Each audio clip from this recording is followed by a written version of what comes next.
Can you guys do me a favor and just thank our worship team for putting this together tonight, and our hospitality team and everybody that made this happen. And here's what I want to challenge you to do right now. Today's theme is taste and see.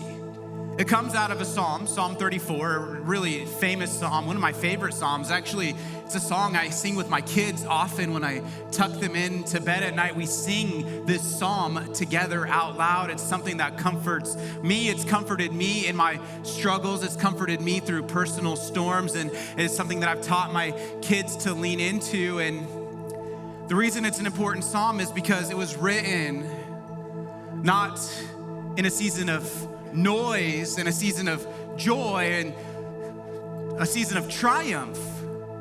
It was written during a season of darkness.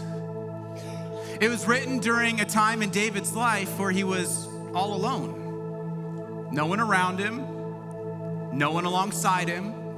He was in a cave by himself. He was being chased by a king named Saul. Saul was jealous of David. Saul was fearful David would take over the throne, which eventually he did, because David was God's anointed one. But David, in fear of his life, he ran away from his hometown. He didn't trust the Lord to provide. He didn't trust the Lord to fight his battles. This was a moment of weakness in David's life. First, he fled to the Philistines. And when he showed up in the camp of the Philistines, what we read is this is crazy to think about. He acted like a madman in order to survive. The Bible records that he drooled, that he wrote things on the walls and on the gates, pretending that he had lost his mind so that the Philistines wouldn't attack him. Because why would the Philistines have beef with King David? Any thoughts why? A really big guy? Goliath, right? The Philistines knew David. David was famous in the Philistine camp because David was the little shepherd boy that came out from the field and knocked down their key warrior. They all wanted a piece of David, but David was afraid of King Saul. So he fled to the Philistine camp and he acted like he was insane. When he realized that his life was threatened there, he realized he couldn't keep up the act for long. This is how low David went. He was acting. Any of you been there before? Putting on a mask, pretending that you're something that you're not because you're fighting for your life.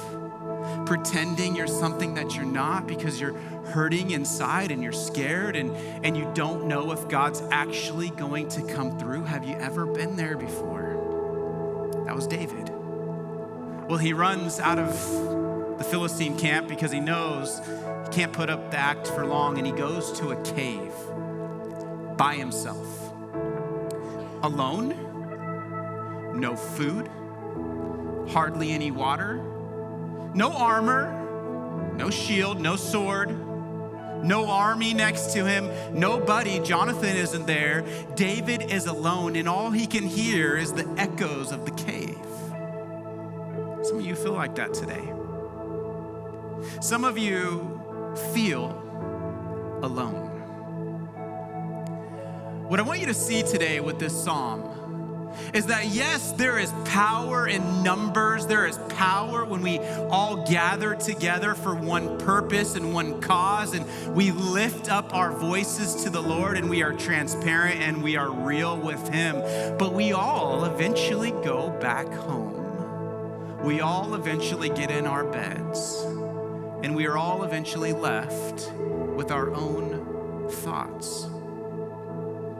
And in your own thoughts, what do you feel? Do you feel seen? Do you feel heard? Do you feel loved? Do you feel neglected?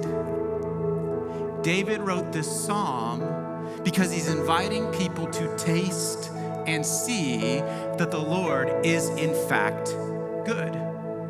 He writes Psalm 34 to encourage people to taste for themselves. He knows what it's like to be brought low. He is a poor man. This is what he says.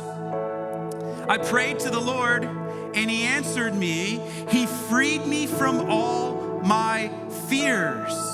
The psalm starts, though, by saying, I was a poor man. This was a poor man crying out, poor in his soul, physically poor, without anything to just even clothe his body. It was a psalm written for poor men and poor women, people who feel destitute, people who feel alone, people who feel they cannot make it another day, people who found themselves at the absolute lowest point in their lives, people who felt like they were stuck between a rock, King Saul, and a hard place, a cave where you are all alone and nobody sees and nobody understands but God.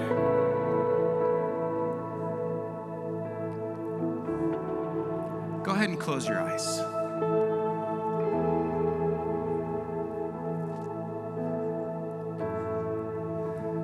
No one knows your thoughts but God. No one knows what you're really going through today but God. As I was thinking about what to share tonight, I was thinking about the fact that this is something we don't talk about here at South Valley, but this is a place for it. This is a church that has endured a lot of pain over the years. High highs and then very low lows. Some of that pain and some of that drama and trauma has divided us, has pulled us away from each other.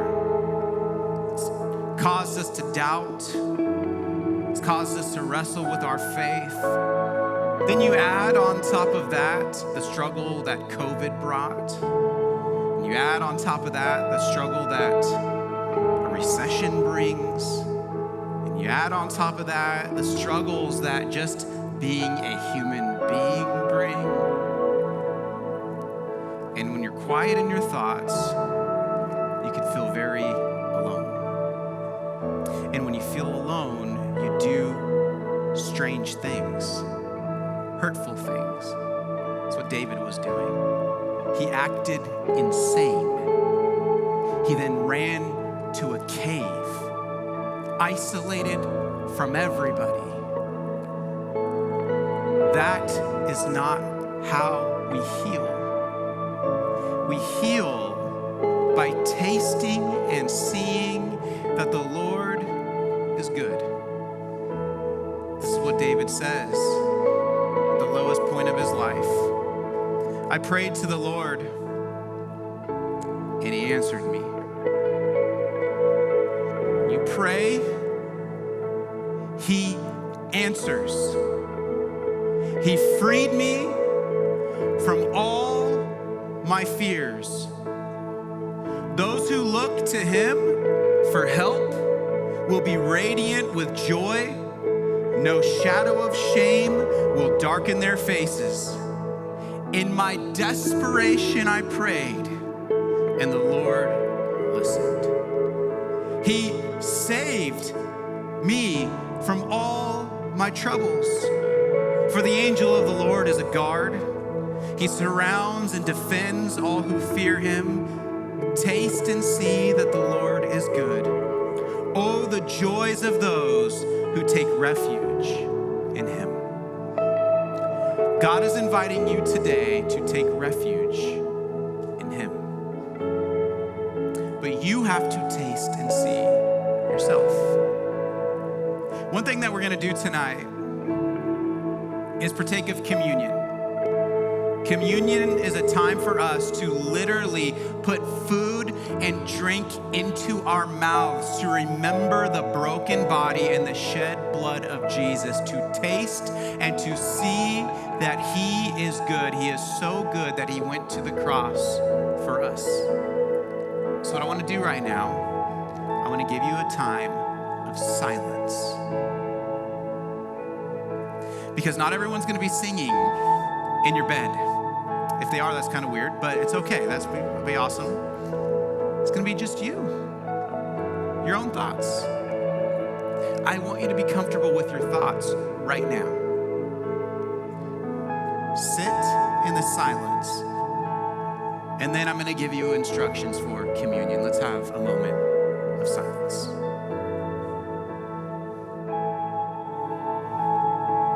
During this next song, we're going to invite you to gather the communion emblems. We have them placed at different spots in the room. You'll see a table here in the front and over there in the front. We have 3 tables in the back. We're going to invite you at any point during this song to go to one of those tables, to grab the juice, to grab the bread, to bring it back to your seat. You can continue to sing and worship. And then after this song, I'm going to come back up and we will partake of the emblems together. We will taste and see together because Jesus wants to meet us in our despair, in our pain, in our suffering, at our lows, and even in our highs. Jesus meets us there. David says, taste and see that the Lord is good. And you know how God came through for David? David prayed this prayer. And a few days later, what we read in Samuel is that people heard David was hiding out in the caves. And once they heard David was hiding out in the caves, we read that his family gathered people together, people who were also feeling like David, people who were also discouraged and down and feeling alone like David. And they marched out to the cave to find David. Guess how many people showed up to meet David in that cave?